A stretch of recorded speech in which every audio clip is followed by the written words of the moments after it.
इस वक्त जो मुल्की सतह की सबसे बड़ी खबरें उन खबरों को शामिल करते हैं और इलेक्शन कमीशन से के हवाले से बड़ी खबर मिल रही है। इलेक्शन कमीशन ने इंतखाबी वादों से मुतालिक जो सवाल पूछा था और जो रिपोर्ट तलब की थी, जो तजावीज़ और राय मांगी थी सियासी जमातों से, उन जमातों की जानिब से जिन तशावीश का इजहार किया गया था, अब उस पर सफाई भी पेश कर दी गई है। इलेक्शन कमीशन की जानिब से जो टॉप ऑफिशियल हैं यानी टॉप अफसरान हैं, उनकी जानिब से बाज़ाब्ता तौर पर वजाहत कर दी गई है कि इलेक्शन कमीशन ने ये जो मशवरा या ये जो प्रपोजल पेश किया है, इस प्रपोजल का सीधे तौर पर फ्री बीज से कोई लेना देना नहीं है। फ्री बीज का जो मामला मुसलसल चल रहा था उससे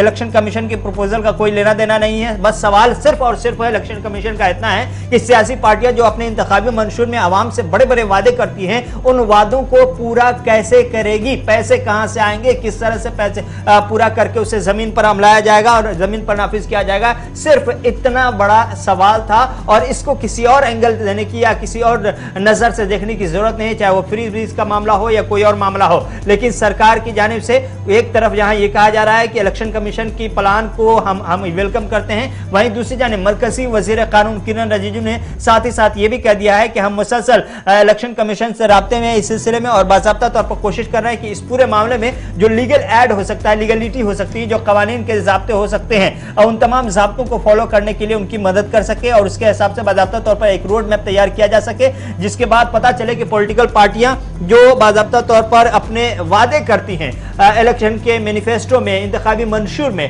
उन वादों को जमीन पर कैसे उतारेगी, क्या उसके रोड मैप होंगे, कैसे खर्चा आएगा, कहां से इन्वेस्टमेंट आएगा, किस तरह से वो वादों को पूरे करेगी और उनके नुकसानात क्या हो सकते हैं, फायदे क्या हो सकते हैं। इन तमाम हवालों से क्या कुछ कहां पे कानूनी दाव पेच लग सकता है, कानूनी मसाइल आ सकते हैं, कानूनी रुकावटें आ सकती हैं, कानूनी राहतें मिल सकती हैं, इन तमाम हवालों से बाकायदा तौर पर वज़ारत कानून इलेक्शन कमीशन से राब्ते में है। और इलेक्शन कमीशन ने भी यह साफ कर दिया है कि सिर्फ हमें इतनी जानकारी चाहिए और इतनी प्रपोजल आपकी तरफ से चाहिए, इतनी तजावीज़ या आपकी राय कि आप जो वादे अपने इंतखाबी मंशूर में आवाम से करते हैं, बड़े बड़े वादे करते हैं, वो चाहे वो फ्री मुफ्त में सर्विस देने की बात हो या फिर कोई और चीज हो, अगर वो जो प्रॉमिस किए जाते हैं, वादे किए जाते हैं, उन वादों को आप जमीन पर कैसे उतारेंगे, इसके हवाले से आप अपनी तफसीलात एक रिपोर्ट के तौर पर, एक प्रपोजल के तौर पर, एक राय के तौर पर इलेक्शन कमीशन को सौंपें। इसको किसी भी तरह से